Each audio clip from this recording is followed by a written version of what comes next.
falar dessa polêmica que a gente está acompanhando há um bom tempo e toda semana parece ter um capítulo novo. A influenciadora Pétala Barreiros, que teve um relacionamento, foi casada com o Marcos Araújo, que é empresário de grandes artistas, o Marcos da Audiomix, né? O que aconteceu?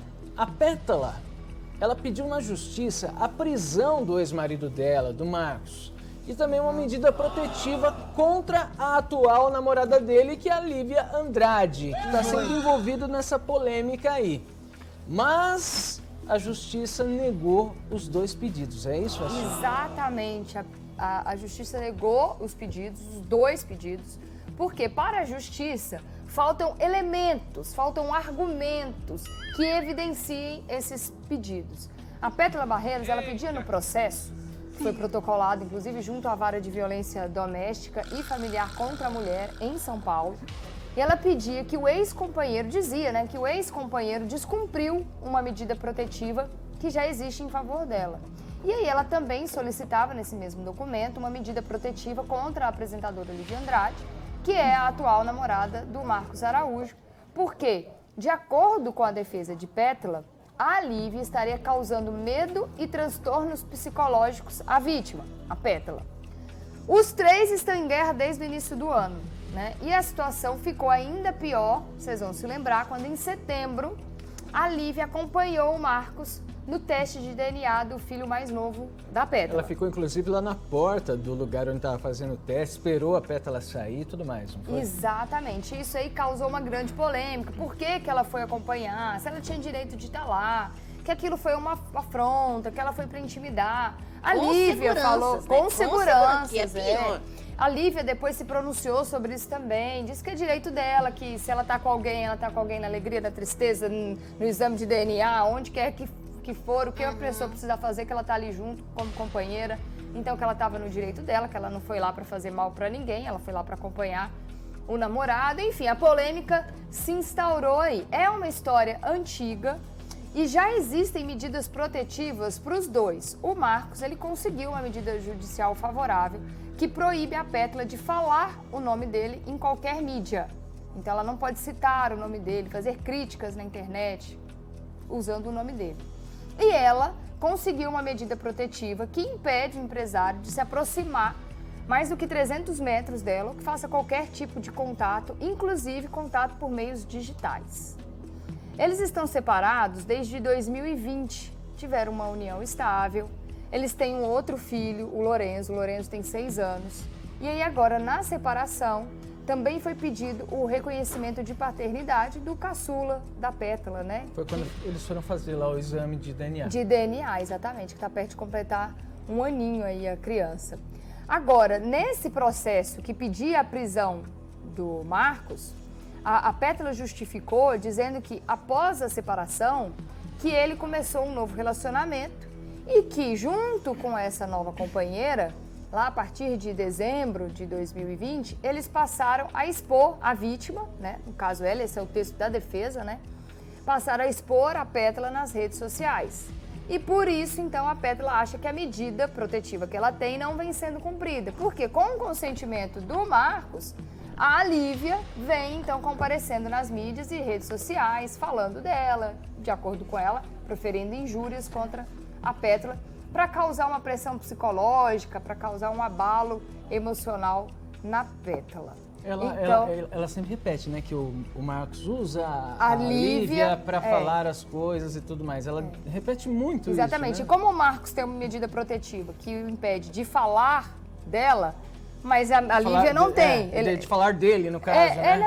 O Marcos tem uma medida, ele não pode falar da Pétala e a Pétala não pode falar dele. Os dois têm uma medida protetiva que impede os dois de fazerem essas críticas, essas exposições nas redes sociais, na internet. Mas a Lívia não tem. Mas a Lívia não tem. Então, o que ela diz? Bom, com o consentimento dela, ela vai lá e fala tudo que ele quer falar de mim.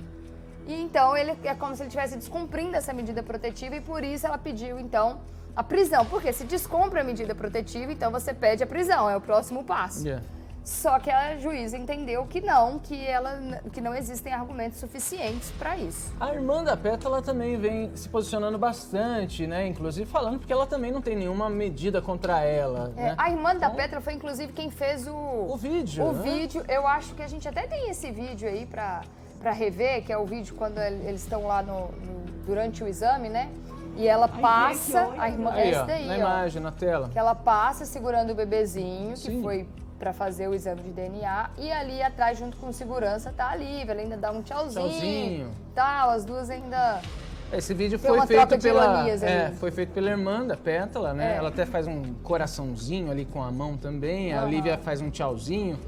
É uma troca de gentilezas. De gentilezas, né? Irônicas. Completamente. Né? Então, talvez esteja nesse ponto de que o Marcos não pode falar da Pétala, a Pétala não pode falar do Marcos. Mas de alguma forma... Ambos falam do outro. Só que a Pétala falou, não, eu tô me sentindo lesada porque a Lívia tá vindo muito pra cima e tal. Exatamente. E aí teve também aquela polêmica que envolveu os pais, né? Sim. Recuperou uma história antiga dos pais da Pétala também. Enfim, movimentou bastante, ela entrou com um processo, então, pedindo a medida protetiva contra a Lívia, porque com a medida protetiva, aí a Lívia também não poderia mais falar sobre a Pétala na internet, como ela vem falando abertamente. E a prisão para o Marcos, que teria descumprido, então, essa medida. Vamos ver o que a juíza comentou sobre esse caso e, no final, qual que foi a decisão. Sobre a medida protetiva, tá aí o que é a opinião da juíza que cuidou desse processo. A juíza, ela já laudou dizendo, observo que não há nos autos indícios de que o requerido tenha descumprido as medidas de urgência fixadas por esse juízo, razão pela qual temerária a decretação de medida extrema de restrição de liberdade diante da ausência de elementos suficientes para tanto. Ou seja, ele indeferiu, ela não vai aceitar esse pedido, né? Não tem nada que diga que ele realmente não cumpriu a medida protetiva e que, portanto, seja necessário a prisão dele, né? Aí a gente tem também Lívia, o parecer da Lívia. Sobre a Lívia, ela também indeferiu, será? Ela também negou esse pedido? Também. Também indefiro, ao menos por hora, o pedido de extensão das medidas de urgência à atual companheira do investigado por não encontrar no feito elementos que evidenciem que ela, atuando juntamente ao requerido, ou seja, ao Marcos, né, tenha colocado a integridade da vítima em risco por estar presente no mesmo dia da realização do referido exame, naquele dia do exame DNA. Né? No IMESC, né, que é o local onde eles fizeram lá. Isso. Então, até o momento, esses pedidos que a Pétala fez para a Justiça para poder justamente pedir uma prisão, porque é o próximo passo quando alguém descumpre, foi negado. E também para que a Lívia não se manifeste sobre a Pétala, também foi negado. Ou seja, o bate-boca na internet vai continuar. É isso entendeu? Aí. Vejamos os próximos capítulos do que uma diz para outra, que seja por meio de terceiros, né? É verdade.